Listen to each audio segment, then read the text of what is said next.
Magandang umaga po sa bawat isa sa atin. Purihin ang Panginoon at salamat sa Diyos sa kanyang patuloy na biyaya po sa atin. And I am very, very happy na may makapiling na ibang mga kapatiran. May mga Sunday na kaming dalawa lang ni Brother John lang dito.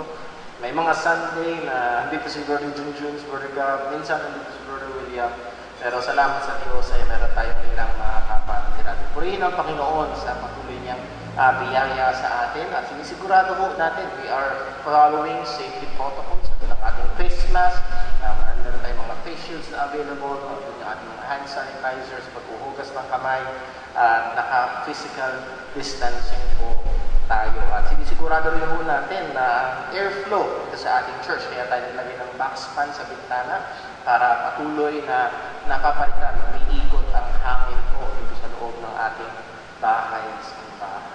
So, purihin ang Panginoon at salamat sa Diyos na kasama natin ang ilang mga kapatiran po natin. At meron pa lang tayong mga kapatiran na meron pa rin, nakandun pa rin yung restrictions ng government kaya hindi sila nakakarating po dito. So, patuloy natin ipag-pray ang bawat isa at mamaya ho sa ating mga announcements magkakaroon tayo ng konting updates at nawa tayo ho ay patuloy na magmahalan. At kagaya nung lagi nating challenge ay sabi nga ng Hebrews chapter 10 verse 24, to consider one another and to provoke one another. That is, pay attention. Bigyan natin ng konsiderasyon. Huwag lang tayo nakatingin sa ating sarili o sa ating mga ginagawa, kundi tingnan din natin ang kalagayan ng ating mga kapatiran. Hindi lamang ho physical, but to provoke them to love and good works. And that is spiritual na kalagayan din naman. So, patuloy tayo magpaalahanan at isa ho sa pag ako ho ay nakakakwentuhan ng iba kong mga kaibigang pastor through cellphone, through messenger, isa ho sa talagang main concern ngayon ay yung sinabi mo ng Bible na mayroong mga taong nasasanay na. Ano ho? Isa ho sa fear ko ay baka meron tayong mga kapatirang nagsimula na magtrabaho ng linggo. And then pagkatapos na pwede nang umatin, nasanay na sila magtatrabaho ng linggo. O yung iba, nasanay na sa bahay na lang pag linggo. So I'm praying and I'm challenging each and everyone na sana ko ang mga bagay na ito ay patuloy nating paglabanan at pagtapat sa Panginoon ang mga area po na ito ng ating buhay. Well, without further ado, magsisimula po tayo sa ating Sunday School at tayo po ay aawit muna ng books of the Bible and then we will sing to song number 250 pagkatapos po. So tayo po ay umawit.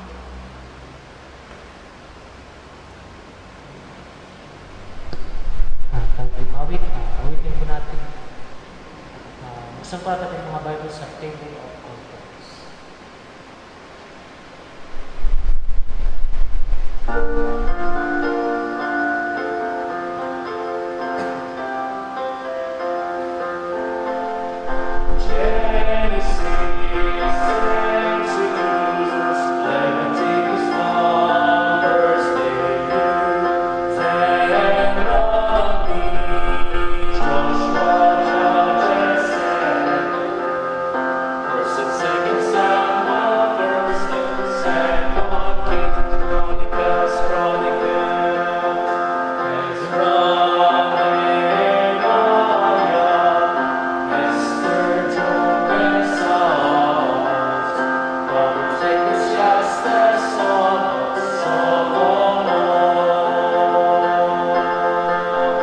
I stay after tomorrow.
Awitin po natin song number 250, Blessed Be the Name.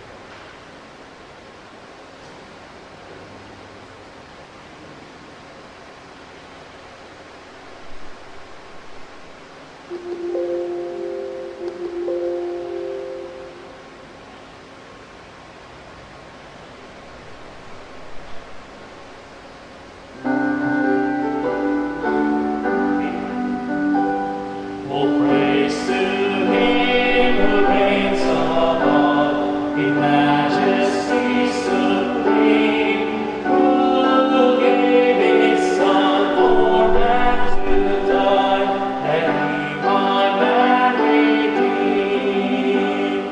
Blessed be the name, blessed be the name, blessed be the name of the Lord. Blessed be the name, blessed be the name, blessed be the name of the Lord.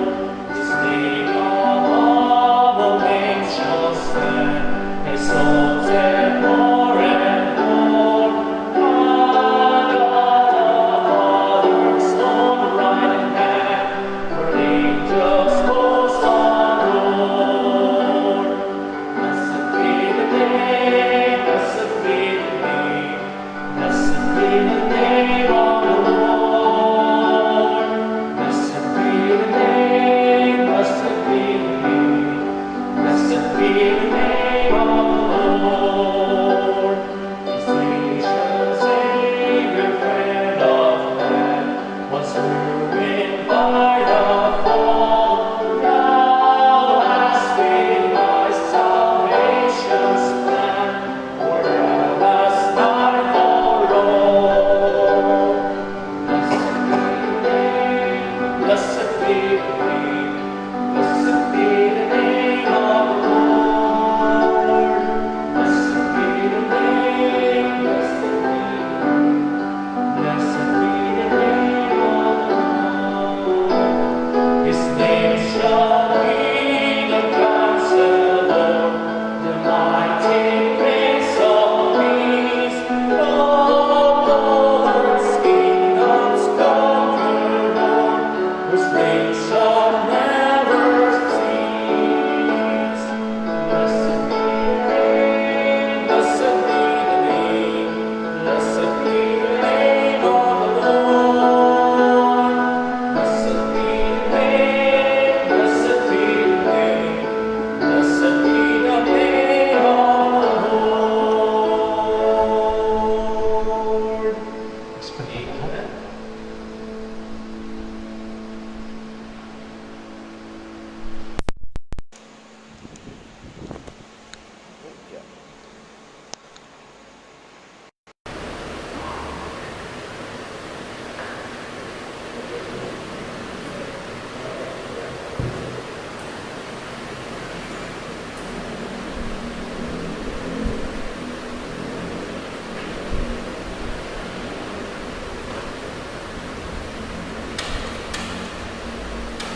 Ayan, purihin po ang pangalan ng Panginoon.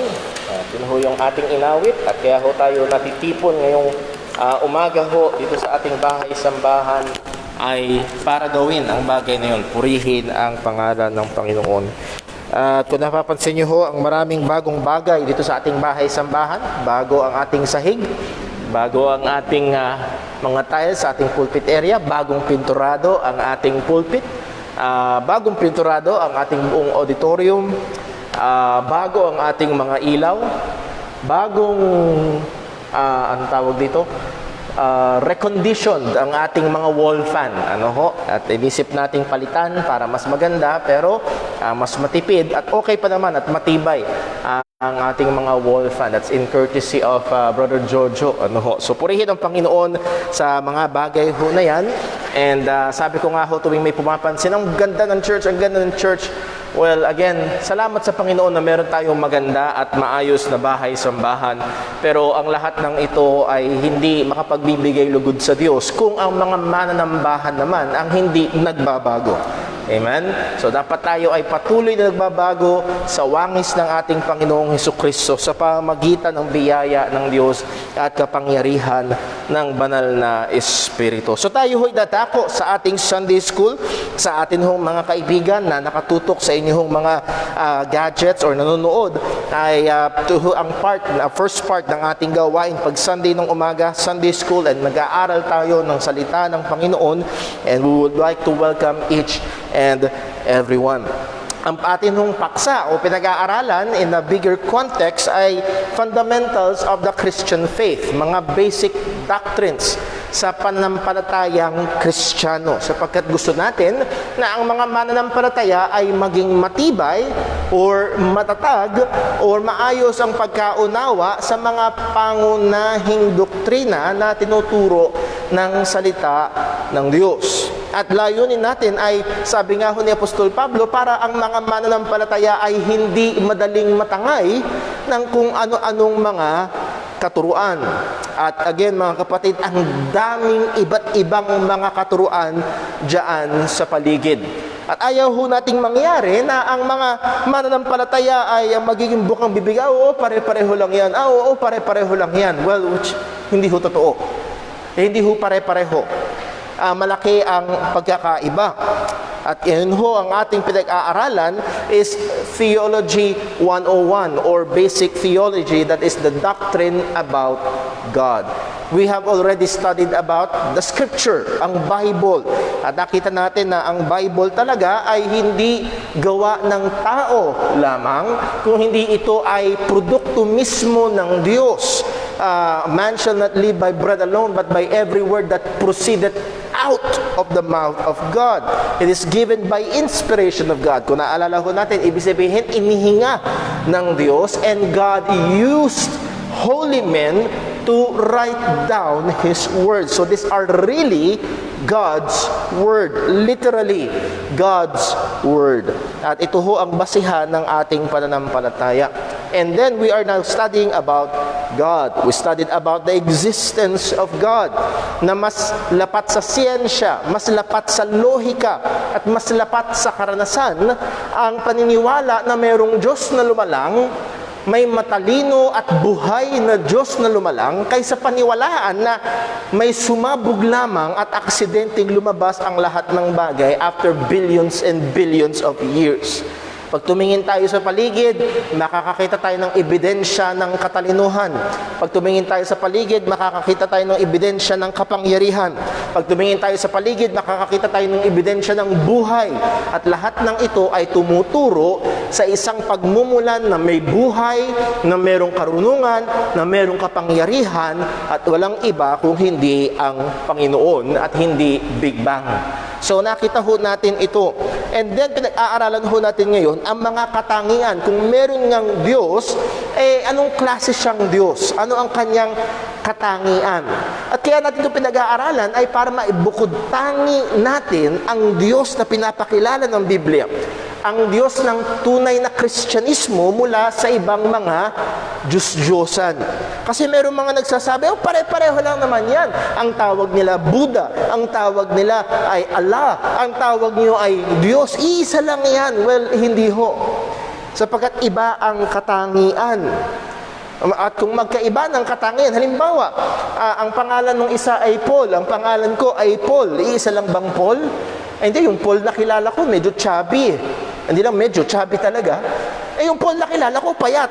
Iisang Paul lang ba yun? O magkaiba? Magkaiba.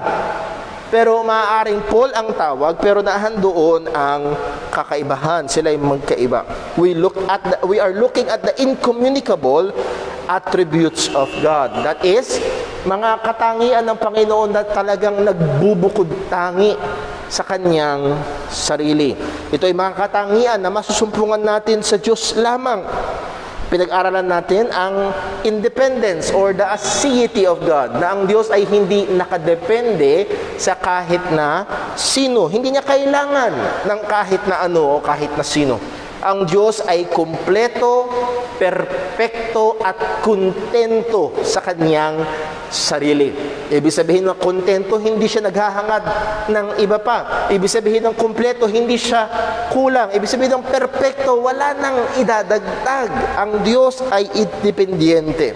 Aseity. Immutability. Ang Diyos ay hindi nagbabago. Then we also looked at, nung nakaraan, pinag-aralan ho natin ang eternity. More, ang Diyos ay hindi sakop ng oras. Kung makikita natin sa Biblia, ang sabi ng Biblia, pagdating sa Diyos, siya ay walang simula at walang wakas. Lahat ng alam natin ay may simula. Yes? Lahat ng alam natin sa mundong ito, sa sanlilikha ay may simula at merong wakas. Pero pagdating sa Diyos, siya'y walang simula, siya'y walang wakas. Hindi natin pwedeng sukatin ng Diyos sa pamamagitan ng oras na meron tayo, sapagkat ang Diyos ay hindi nasasakop ng oras. Sabi ng Biblia, ang isang araw sa Diyos ay ano daw? 1,000 taon sa tao. At ang 1,000 taon sa Diyos ay isang araw sa tao. So again, ang punto ay we cannot quantify God, hindi natin masusukat ang Diyos sa pamamagitan ng oras na alam natin.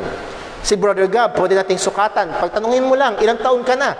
Masusukat mo, ganun kahabang taon na siya nandito sa mundo. At ganun tayo umiiral yung ating kaisipan. Pero pagdating sa Diyos, hindi ganun. Walang nakaraan, walang ngayon, at walang hinaharap sa Panginoon. Lahat ng iyan ay kita niya at kinaroroonan niya. At ngunit, pag siya ay nakikitungo sa atin, dahil tayo ay mga nilalang na nasa ilalim ng oras, pag nakikitungo ang Diyos sa tao, siya ay kumikilos at nakikitungo ng may relasyon sa oras. Pero hindi ibig sabihin na ang Diyos ay sakop ng oras. Siya kumikilos sa oras, pero siya hindi sakop ng oras. Mano pa ang Diyos ang sumasakop sa oras. So, God is infinite when it comes to time. He is eternal. And then, pinag-aralan natin last Sunday, God is infinite when it comes to space. That is, the omnipresence of God. Nang ibig sabihin nito, ang Diyos ay hindi limitado, hindi napipigilan ng kahit anumang espasyo. Sabi nga ho ni Wayne Grudem, God does not have size or special dimensions. Wala siyang sukat. Ito hong mga ginawa dito, puro sukatan. Sukatin mo yung bintana, sukatin mo yung aircon, sukatin mo yung speaker, sukatin mo yung... Ang dami nating sinusukat. Pagdating sa Diyos, hindi natin siya pwedeng sukatin.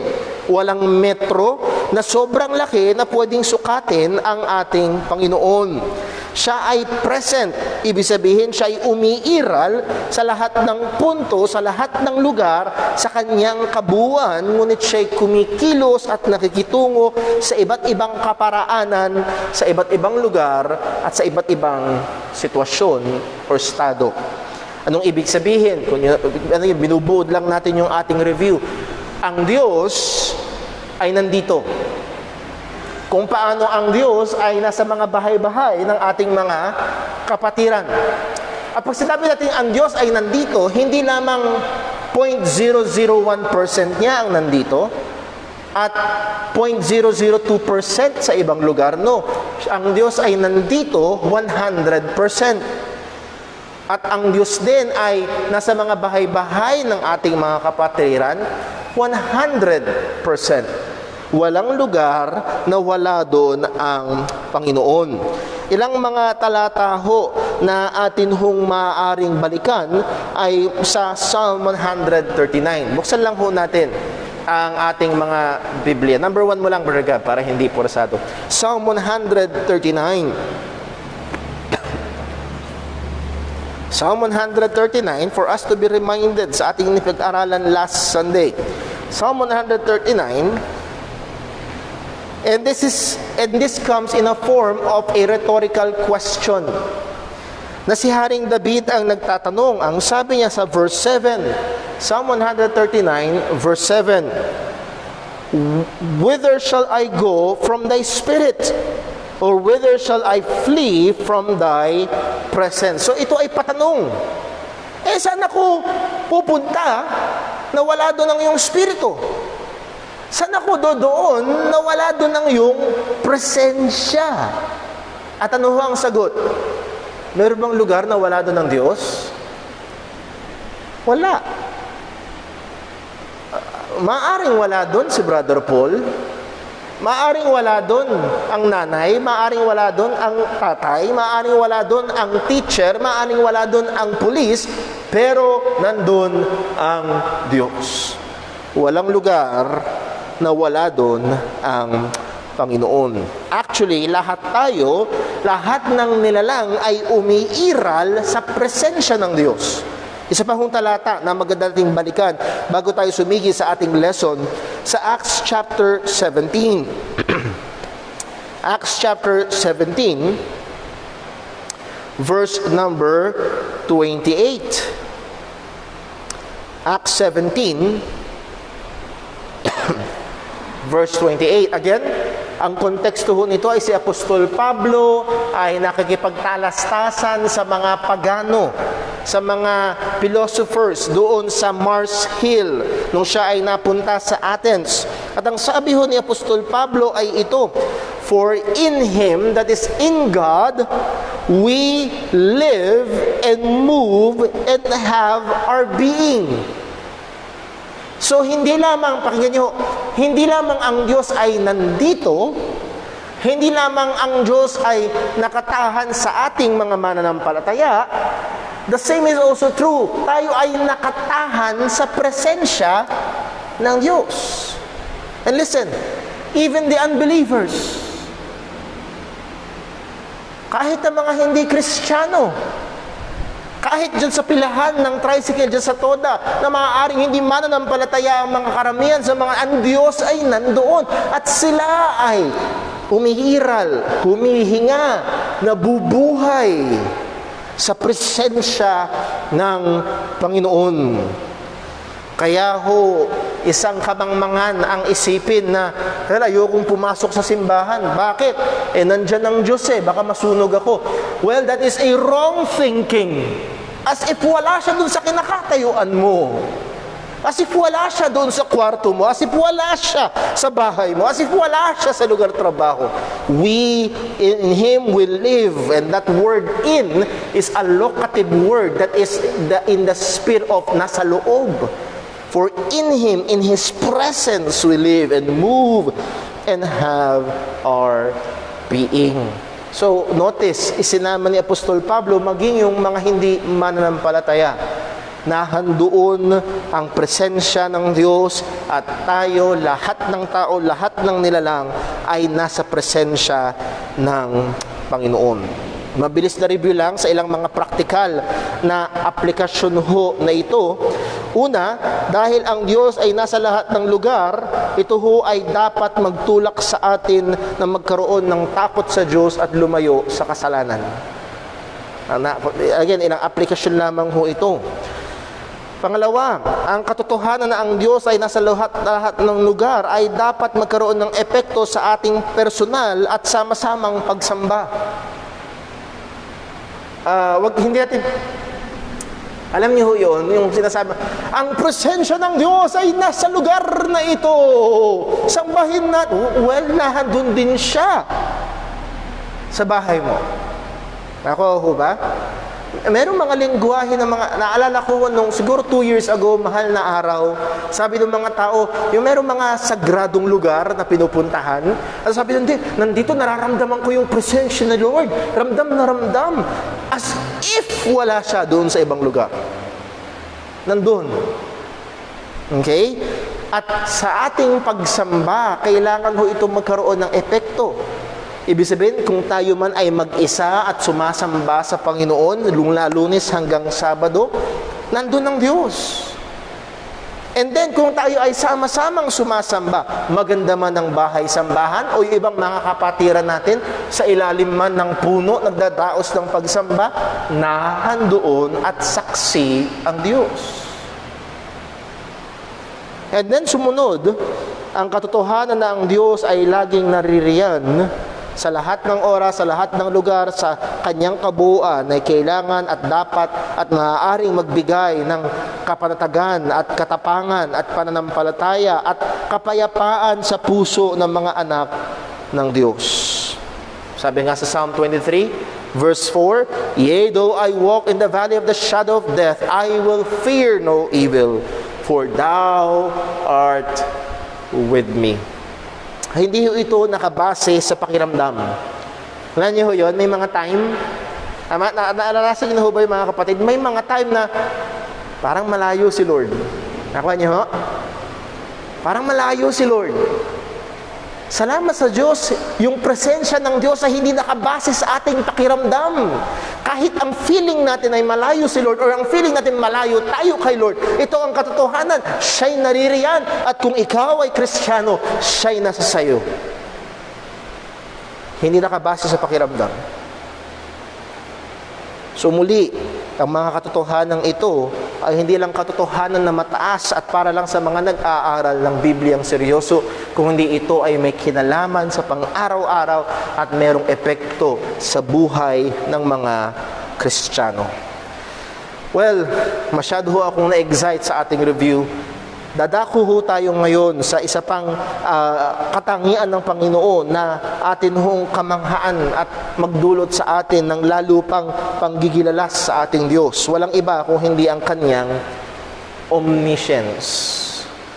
Omniscience. Makikita natin medyo nag-i-interlock ang mga katangiang ito na may kinalaman sa isa't isa. Ibig sabihin, alam ng Diyos ang lahat ng bagay. Pero bago tayo magpatuloy, manalangin po muna tayo. Let's pray. Panginoon naming Diyos, aming Ama sa langit, salamat po. Salamat po na ikaw ay naririto. Sabi mo sa iyong salita, kung meron mang 2 o 3 natitipon sa iyong pangalan, nandun ka. Kami man ay nag-iisa, nandun ka. Saan man kami naroroon, maging sa aming mga kapatirang nasa mga bahay-bahay, andun ang iyong presensya. Salamat po, Diyos. Dahil dito, Panginoon, kami ay nakakaasa na ikaw ang gagabay, ikaw ang tutulong sa amin. Ikaw ang magbibigay sa amin ng karunungan upang makita, maunawaan ang iyong mga katotohanan. At ito ay magkaroon ng epekto sa aming pamumuhay upang lalo kaming maging kawangis ni Jesucristo, upang lalo kaming makapagbigay kaluwalhatian sa iyong pangalan. O Panginoon, mahabag ka po sa amin. Kami ay sadyang marupok. Panginoon, mahabag ka po sa amin. Tulungan mo kami. Buksan mo ang aming mga mata. Bigyan mo kami ng puso na uhaw, nagutom sa iyo, nagutom sa iyong katotohanan, na gusto kang makilala at gusto kang maranasan sa aming mga buhay. Panginoon, nawa ang mga katangian mo na aming pag-aaralan ay patuloy na magbigay sa amin ng mas malalim pa na relasyon sa iyo. Lahat ng ito, Panginoon, ay hinihiling namin sa pangalan ng aming Panginoong Jesucristo. Amen. Well, sabi ko nga ho, ang ating bibigyang pansin ngayong umaga is the omniscience of God. So kung kanina, omnipresence, so ano ibig sabihin ng omni? All or always. See, God is always present. Ngayon naman, omniscience or omniscience. Ano ibig sabihin ng science? Ano ibig sabihin ng word na science? Ibig sabihin, sabi nga ni Ernie Baron, knowledge is power. Well, ang ibig sabihin ng word na science is knowledge, kaalaman. At pag sinabi natin, pag dinukto natin yung word na omni or all knowledge or always knowledgeable, that means all knowledge is in the Lord. Ang lahat ng kaalaman or sa ibang salita natin sinasabi, alam ng Diyos ang lahat ng bagay. Walang hindi alam ang Panginoon. Sabi ni Wayne Grudem sa kanyang systematic theology, he defines the omniscience of God this way: God fully knows Himself and all things actual and possible in one simple and eternal act. Alam ng Diyos sa kabuuan ng kanyang sarili at lahat ng mga bagay na aktwal at lahat ng bagay na posible in one simple eternal act. Ibig sabihin, ang Diyos, makikita natin, hindi siya patuloy na nagre-research. Hindi siya patuloy na nag-aaral, kundi alam na ito lahat ng Panginoon sa kanyang sarili. Medyo mas malawak pero mas detalyado ang definition ni A.W. Pink, Arthur W. Pink. Ang sabi ni ng theologian na si A.W. Pink, God is omniscient. It means He knows everything. Everything possible and everything actual. All events, all creatures, God, the past, the present, and the future. Tagalogin ko lang ho. Ang Diyos, nalalaman niya ang lahat ng bagay. Alam niya ang kalahat. Lahat ng posible, lahat ng aktwal, lahat ng pangyayari, lahat ng nilikha. Ang Diyos nakaraan, ngayon, at sa hinaharap.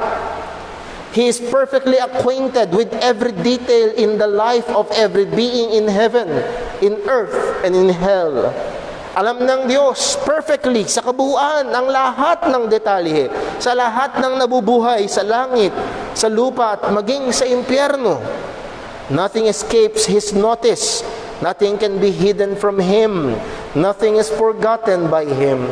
Walang impormasyon na nakakatakas sa Panginoon. Walang natatago sa Kanya. Walang nakakalimutan sa Kanyang kaisipan. His knowledge is perfect. He never errs, never changes, and never overlooks anything. Hindi siya nagkakamali pagdating sa impormasyon. Ito ay perpekto. Wala siyang nakakaligtaan. Alam niyo ho, na-appreciate ko ito much more kasi ako isang taong makakalimutin. Marami akong nakakaligtaan. Marami akong nakakalimutan. Habang natututo tayo, nadadagdagan naman yung mga bagay na nakakalimutan natin. Pero pagdating sa Panginoon, siya'y walang ganon. Well, again, lahat ng definisyon na ito ay walang katuturan kung hindi malinaw na tinuturo sa salita ng Diyos. Kanina nagpunta tayo sa Psalm 139 at babalik ho tayo doon. So, Psalm 139. Tingnan ho natin ang presentasyon ng Biblia tungkol sa kaalaman ng Diyos.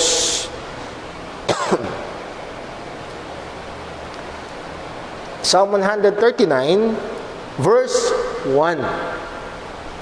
Ano po ang sabi ni Haring David? O Lord, Thou hast searched me and known me. Thou knowest my down sitting and mine uprising. Thou understandest my thought afar off. Anong sabi ni Haring David? Lord, sinearch mo ko, sinaliksik mo ko, at kilala mo ko, alam mo. At ang implikasyon niyan ay, alam mo ang lahat patungkol sa akin. Wala akong natatago sa iyo. Alam mo ang aking pag-upo at alam mo ang aking pagtayo. And that is a Hebrew figure of speech. And everything in between. Ibig sabihin, alam ng Diyos ang lahat ng posisyon, lahat ng gawa natin. Hindi lamang yung ating ginagawa ang nakikita ng Panginoon. Ang sabi, Thou knowest my thoughts or understandest my thought afar off. Malayo pa lang yung iniisip ko, or actually hindi pa dumadating, alam mo na. Nauunawaan mo na. Verse 3, Thou compassest my path and my lying down, and art acquainted with all my ways. Wow. God, listen, God is acquainted with all our ways. Alam ng Diyos. Lahat ng ating gawi, lahat ng ating gawa, lahat ng ating kaparaanan. Merong mga tao, iba ang kaparaanan nila sa ibang lugar, ibang kaparaanan nila sa... Alam ng Diyos lahat iyan. Lahat ng ating pakikitungo sa ating kapwa, lahat ng ating pakikitungo sa ating pamilya, hindi yan natatago sa Diyos. Ang sabi ng verse 4, For there is not a word in my tongue, but Lord, Thou knowest it all together. Walang salita sa aking bibig. Lord, alam mo ito. Walang lumalabas na salita sa ating bibig na hindi naririnig ng Diyos. Well, bago pa lumabas sa ating bibig, iniisip pa, bago pa dumating sa ating isip, alam na ng Panginoon. Oh, mga kapatid, napakadakila ng kaalaman ng Diyos, ng karunungan ng Panginoon. Ang sabi ng Psalm, nandiyan na rin naman tayo, Psalm 147 verse 5, ang sabi sa kadakilaan ng Diyos, hindi lamang dakila ang kapangyarihan niya, hindi lamang dakila ang mga gawa niya, pero ang sabi, Psalm 147 verse 5, great is the Lord, and of great power, His understanding is what? Infinite. Ang kanyang pangunawa ay walang hanggan. Ang kanyang kaisipan, ang kanyang mga isip o kanyang mga kaisipan ay walang hanggan. Sa 1 Chronicles 28 verse 9, babasahin ko na lamang po ang sabi, and thou, Solomon, my son, know that the Lord thy Father, and serve Him with a perfect heart and with a willing mind, for the Lord searcheth all hearts and understandeth all imaginations of the thoughts. If thou seek Him, He will be found of thee, but if thou forsake Him, He will cast thee off forever. Anong sabi ng 1 Chronicles 28 verse 9? God searcheth all hearts and understandeth all imaginations. Lahat ng saliksik niya ang lahat ng puso. Alam niya ang lahat ng kaisipan. Imahinasyon, plano, alam niya lahat ito. Kaya pakinggan nyo, kaya maaaring ang isang tao ay nasa loob ng bahay-sambahan, nandito ang kanyang katawan, pero kung ang puso niya at ang isip niya ay malayo sa Diyos, alam ng Panginoon at hindi natin siya maluloko. Alam. Naalala niyo yung sabi ni Jesus sa mga Pariseo? Mga taong ito, malapit ang nguso at ang bibig sa akin. Pero ang kanilang puso ay ano? Malayo. Kita ng Panginoon. Ang sabi sa Isaiah 40 verse 28, Isaiah 40 verse number 28, hast thou not known, hast thou not heard, that the everlasting God, the Lord, the creator of the ends of the earth, fainteth not, neither is weary? There is no searching of His understanding. That is, you cannot fully fathom all of the knowledge of God. Hindi kaya ng tao. Saidin ang kaunawaan ng Panginoon. Paano masasaid ng limitadong kaisipan ng tao ang walang hanggang kaisipan at pagkaunawa ng Diyos? Sa Jeremiah 20 verse 12, pwede nyo tignan sa inyong mga tahanan ng mga talatang ito. But, O Lord of hosts, Thou triest the righteous and seest the reins of the heart. Let me see Thy vengeance on them, for unto Thee have I opened my cause. Again, sinabi ni Jeremiah, Thou seest the reins of the heart. Thou seest the reins and the heart, kita mo yung mga nasasakupan, that is nasasakupan ng ating kaisipan, that is yung laman ng ating mga puso. Kita at hayag ng Panginoon. Sa Matthew chapter 6 verse 8, naalala niyo sa pananalangin, sabi ni Jesus, huwag paulit-ulit. Pag kayo gumaya sa mga pagano na paulit-ulit. Kasi paulit-ulit. Bakit daw? Ang sabi niya sa verse 8, be not like therefore unto them. Bakit daw?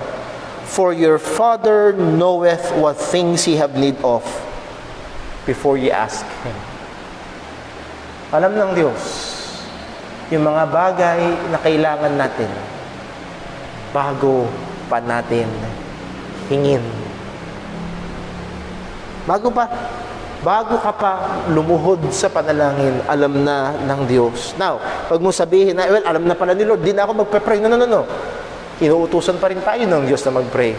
Inuutusan pa rin ng Diyos tayo na lumapit sa Kanya at hingin sa Kanya at makiusap sa Kanya. Pero isang comfort na meron tayo, alam ito ng Diyos bago natin hingin sa Kanya.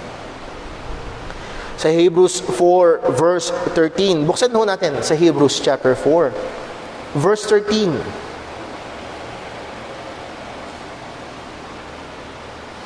Hebrews chapter 4, excuse me po, verse 13, ano po ang sabi?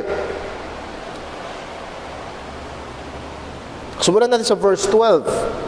For the word of God is quick and powerful and sharper than any two-edged sword, piercing even to the dividing asunder of soul and spirit, and of the joints and marrow, and the discerner of the thoughts and the intents of the heart.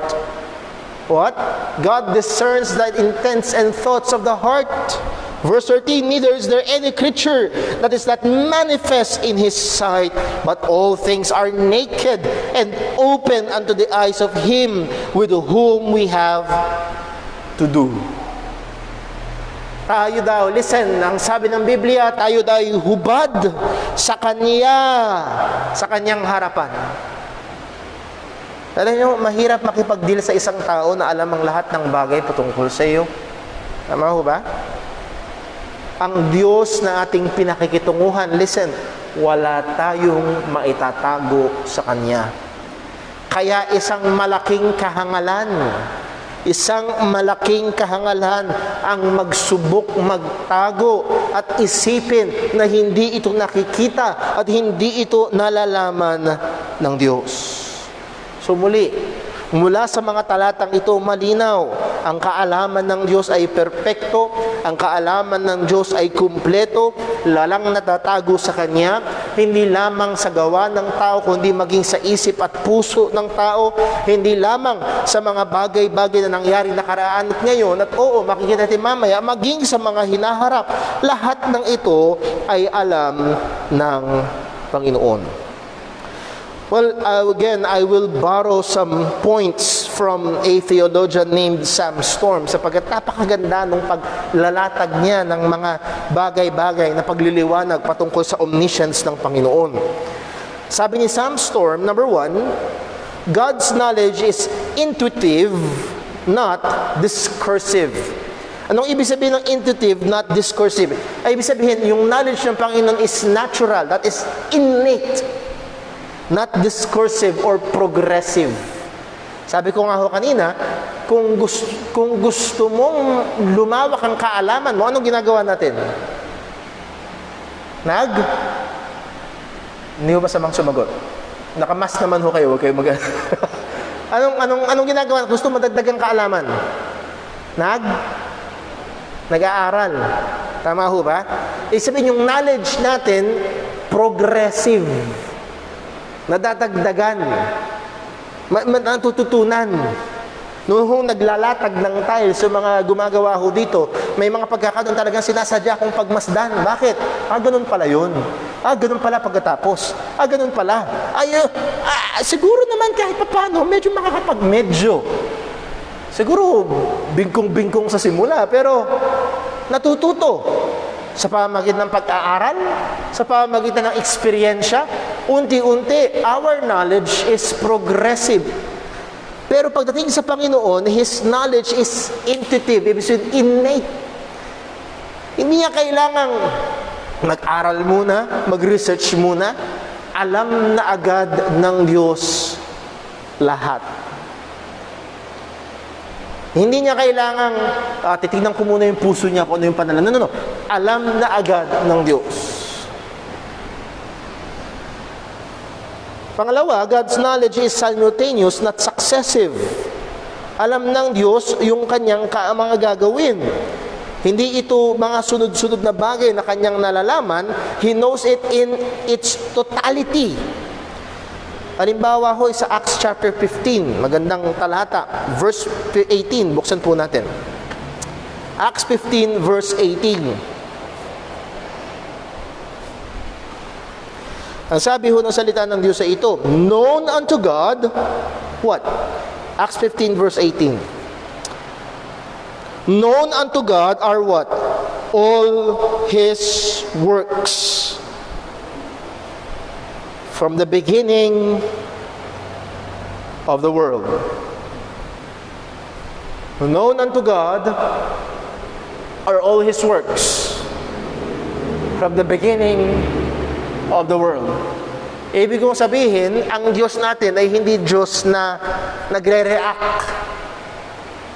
Alam niyo ho, dito ho, nagpapagawa ho ang aking Ama. May build the numbers of the stars in the sky. He will not have to count them all quickly like some kind of a giant computer, nor would have to call to the number to mind because it was something that He had not thought of about for a time. Rather, He knows all things at once. All of these facts and all other things that He knows are always fully present in His consciousness. Halimbawa, pag tinanong ka, nasan ka kahapon ng alas 12? Nasa bahay ako. Sinubukan mo pang alalahanin. Tama ho ba? Anong ginagawa mo kahapon ng alas 4? Ano ba ginagawa ko kahapon alas 4? Pagdating sa Diyos, pag halimbawa, kung sakali bang tatanungin, Lord, ilan ng buhangin sa dalampasigan? Hindi niya sandali lang ha. Ganito. Hindi ganoon. Alam niya. He is fully conscious of all information at all times. Number next, God's knowledge is independent, not dependent. Ang kaalaman ng Panginoon ay independyente, hindi siya nakaasa. Marami hong mga estudyante ngayon nakaasa sa online learning. Pag walang online, hindi sila makaka-online. Hindi sila matututo. Pero pagdating sa Diyos, hindi siya nakadepende sa kahit ano. Ang sabi ng Isaiah 40 verse 13 to 14, Who hath directed the Spirit of the Lord? Or being His counselor hath taught Him? With whom He took counsel, and who instructed Him, and taught Him in the path of judgment, and taught Him knowledge, and showed Him the way of understanding. These are all rhetorical questions. Sino ang nagpayo sa Diyos? Sino ang tutor niya? Sino ang tagapagturo ng Panginoon? Sino nagsuggest sa Kanya gawin ang mga bagay ito? Answer, no one. Hindi siya nagkuha ng survey sa mga anghel. Okay, mga anghel, anong gagawin ko? Survey tayo. A, B, o C. Okay. Hindi siya kumuha ng... Hindi tinawag si Gabriel. Gabriel, hindi tinawag si Archangel Gabriel at saka si Archangel Michael. Meron ba kang suggestion kung anong gagawin ko? No. His wisdom, His knowledge is independent. Hindi niya kailangan tagapayo. And then number next, ang kaalaman ng Panginoon is infallible, that is without error. Perpekto ang kaalaman niya. Listen, maging ang kaalaman ng Diyos ng mali. Tama niyo ba? Magiging tayo halimbawa, maling doktrina. Halimbawa, sabihin ko sa iyo, alam mo ba ang maling doktrina ng pantheism? Pantheism, hindi ko po alam. Alam ng Diyos eksakto yung maling kaalaman na yun. Ibig sabihin, yung, halimbawa, brother Paul, pantheism, yan ay paniniwala sa Diyos na panday. Mali yung impormasyon, mali yung kaalaman niya. No, God's knowledge of all things are correct. Divine omniscience means that God holds no false belief. Lahat ng kanyang kaalaman ay tama at hindi mali. Kaya pag tayo ay hinatulan ng Diyos, halimbawa, hinatulan ka ng Panginoon, okay? Ang sabi ko sa iyo aking salita, mahalin mo ang iyong asawa, ikaw hindi mo minahal. Ay, Lord, teka muna. Hindi ka pwede makipagtalo sa Panginoon. Alam niyang perpekto. Yung mga paraan ng taong pangangatwiran na palulusutin yung kanyang alam ng Diyos perpekto. Wastong-wasto. Hindi niya i-exaggerate ang impormasyon. Sabi nga, walang bawas, walang dagdag. Kumpleto, perpekto, sakto ang kaalaman at walang mali ng Diyos. Ang kanyang kaalaman ay walang hanggan. Ang kanyang kaalaman ay katotohanan. So muli, nandoon ang ang katotohanan na ito at maliwanag sa Biblia. Now, meron tayong mga sinabi kanina na maaaring magkaroon ng objection. At actually, meron mga taong hindi pwedeng alam ng Diyos. Kasi kung alam niya, hindi dapat pinigilan niya. Ano ka ba? Kung alam niya at nangyari pa rin, ibig sabihin, may plano siya. May plano siya.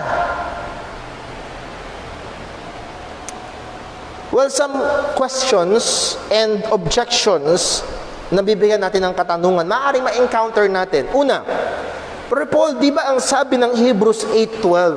Ang sabi ng Diyos, "For I will be merciful to their unrighteousness and their sins, and iniquities will I remember no more." Hindi ko na tatandaan. At sa iba, ang lengguwahe nila, kakalimutan ko na yung kanilang mga kasalanan. Eh di, Brother Paul, para bang sa computer, delete. Dinilit na. Pag dinilit mo sa computer, ano mangyayari? Wala na. Eh di, sabi, nakalimutan na ni Lord.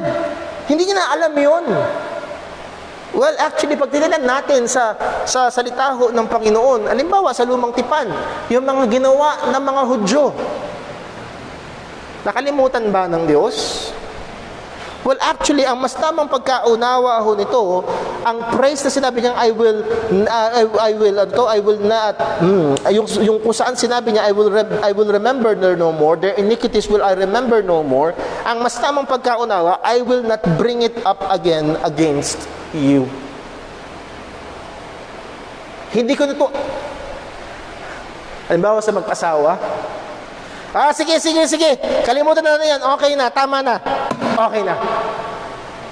Pagkatapos sa isang buwan, nag-away ulit. Yung sinabi niyang, okay na, tama na, kalimutan na natin yan, ano mangyari? Nung nakaraang taon, sabi mo, ito ginawa mo 3 years ago, inaalala mo pa rin sa kanyang harapan. Ako, pagdating sa sinabi ng Panginoon, I will remember no more, hindi ko na, pag humarap tayo sa Diyos, hindi niya na aalalahanin ang mga ito sa ating harapan, sapagkat hindi niya na tayo hahatulan, sapagkat ito'y bayad na ng ating Panginoong Hesukristo.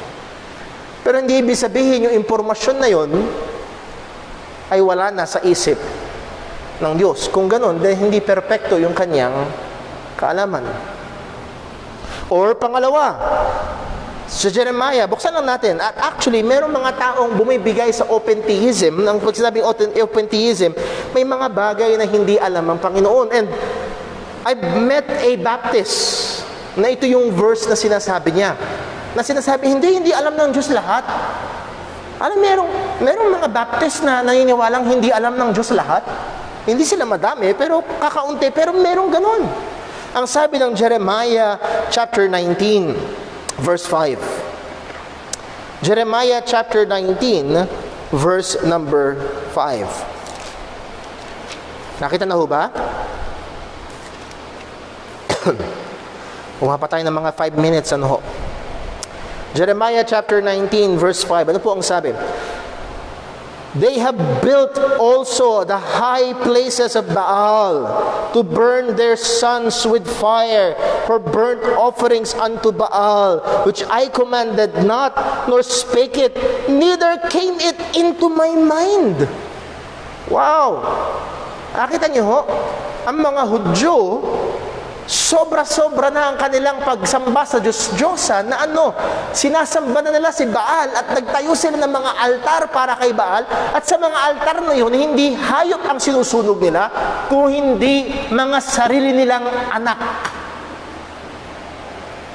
Inihahain nila as burnt offering yung mga sarili nilang anak, na ang sabi ng Diyos, hindi ko to inutos, hindi ko to sinabi, at dito nag-i-struggle yung iba.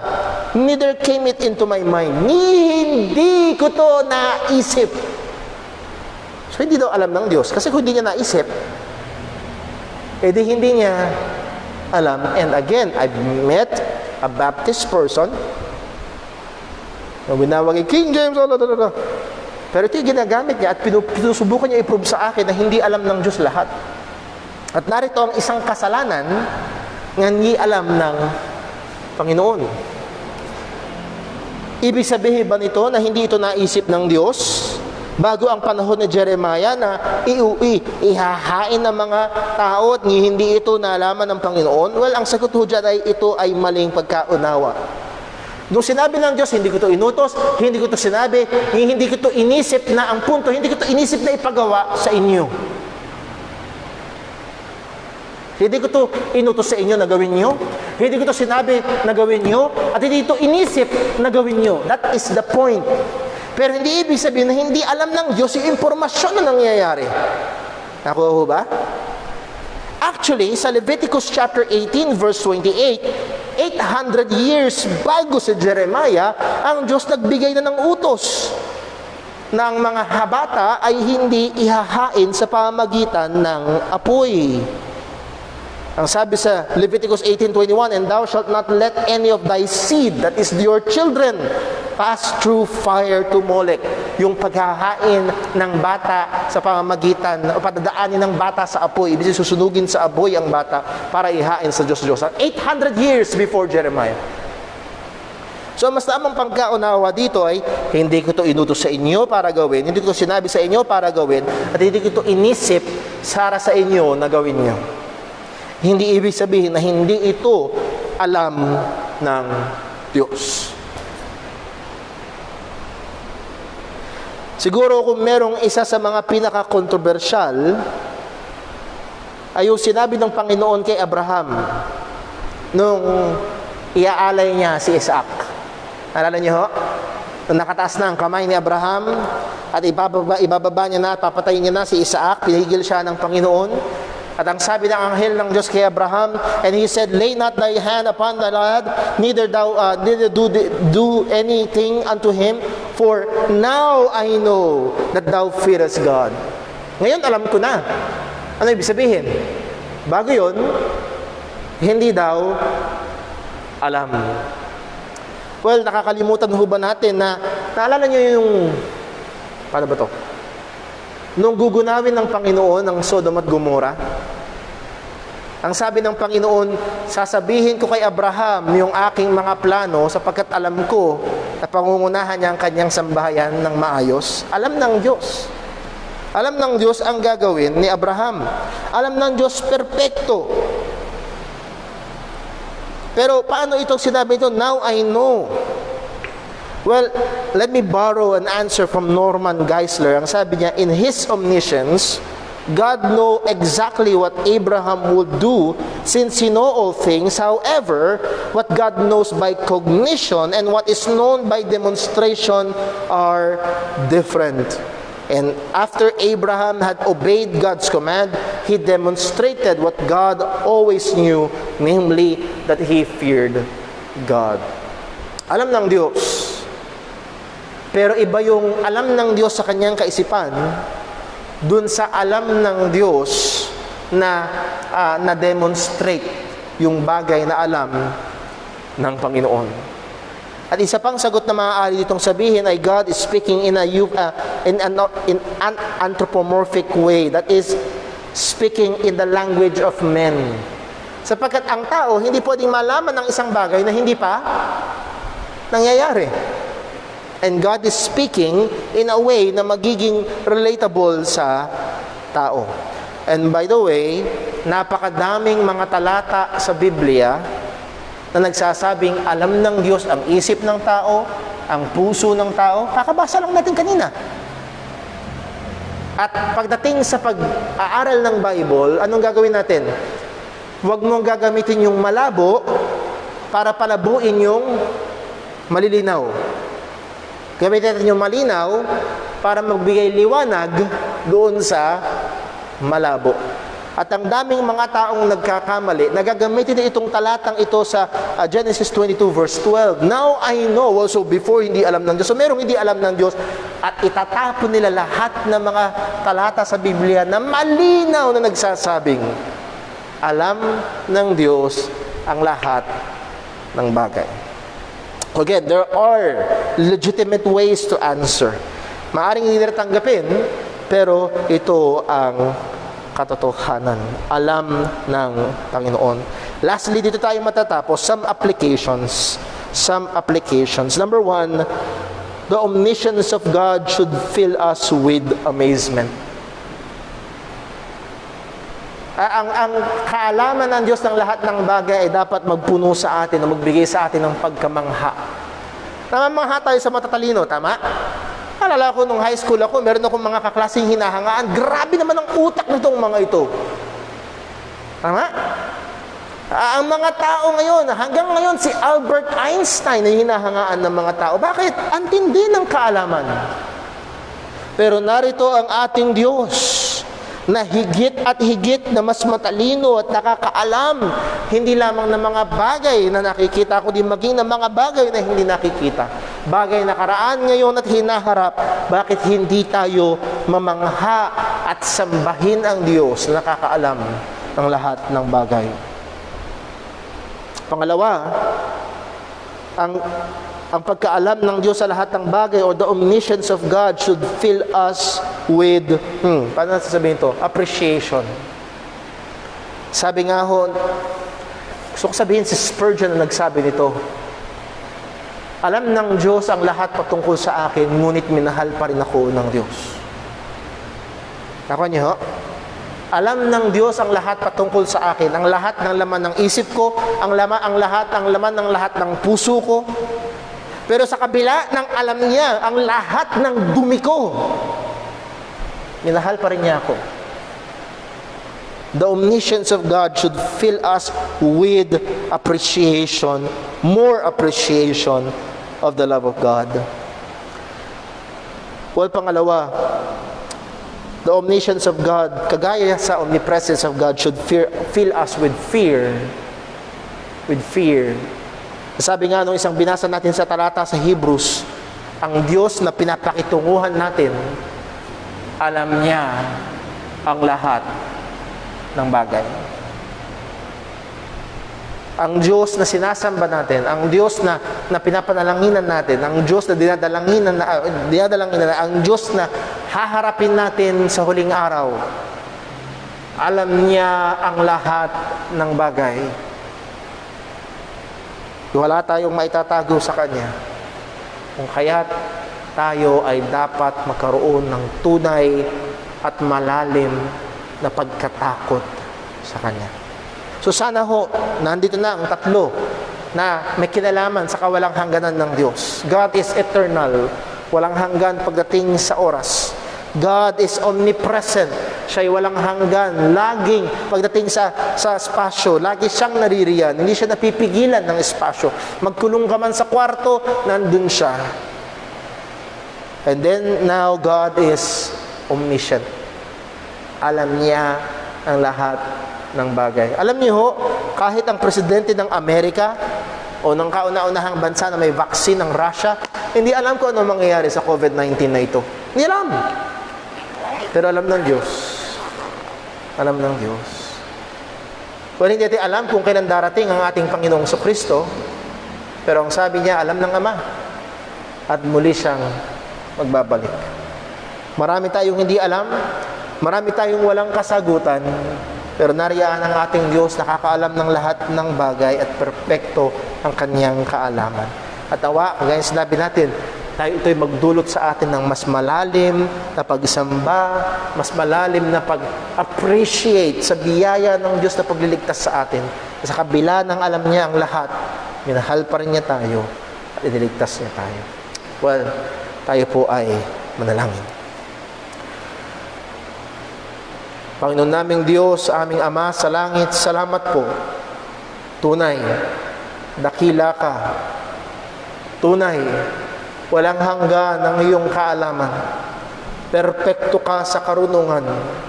Alam mo ang iyong mga gawa bago pa itatag ang sanlibutan. Purihin ka, O Diyos. Tunay, walang ibang kagaya mo. Hindi ito si Buddha. Hindi ganito si Allah. Ang mga Diyos-Diyosan na ito ay pawang mga huwad at peke. Nakapos ang kapangyarihan at kalagayan kumpara sa tunay na perpekto at buhay na Diyos ng Biblia. Purihin ka, Panginoon. At salamat din po, O Diyos, sapagkat sa kabila ng alam mo ang lahat, perpekto, ultimo ang mga pinakakatago-tagong mga dumi ng aming mga buhay. Pero salamat at minahal mo kami. Salamat at pinili mo kami para sa iyong sarili. Salamat at binayaran mo ang aming mga kasalanan. Salamat, kami ay iyong tinanggap sa iyong pamilya. Salamat po, O Diyos. At Panginoon, nawa ito'y magbigay sa amin ng comfort na hindi naman namin maalam kung ano mangyayari mamaya o bukas. Hindi namin alam kung ano ang mangyayari sa pandemyang ito. Hindi namin alam kung ano ang mangyayari sa pag-aaral ng mga bata, sa kalusugan namin. Hindi namin alam ang mangyayari. Pero Panginoon, alam mo, kita mo, at ikaw ang may hawak sa lahat ng ito. Kaya kami sa iyo ay titiwala. Kaya kami, Panginoon, ay sa iyo ay magpapailalim. Purihin ka, O Diyos. Nawa ang mga katotohanan ito ay manatili sa aming mga puso't isipan. At ang mga katotohanan ito ay magkaroon ng mas malalim pang epekto sa aming pamumuhay at relasyon sa iyo. Maraming salamat po. Ingatan mo kami't gabayan at ihanda maging sa aming pagsamba po maya-maya. Lahat ng ito'y dalangin namin sa pangalan ng aming Panginoong Hesukristo. Amen. Well, tayo ay magbe-break time at pagdating ho ng 10 ay magsisimula ho ang ating gawain pagsamba. At maging ating mga kapatiran na sa mga nakatutok online, 10 a.m. po ang live stream ng ating worship service. God bless po.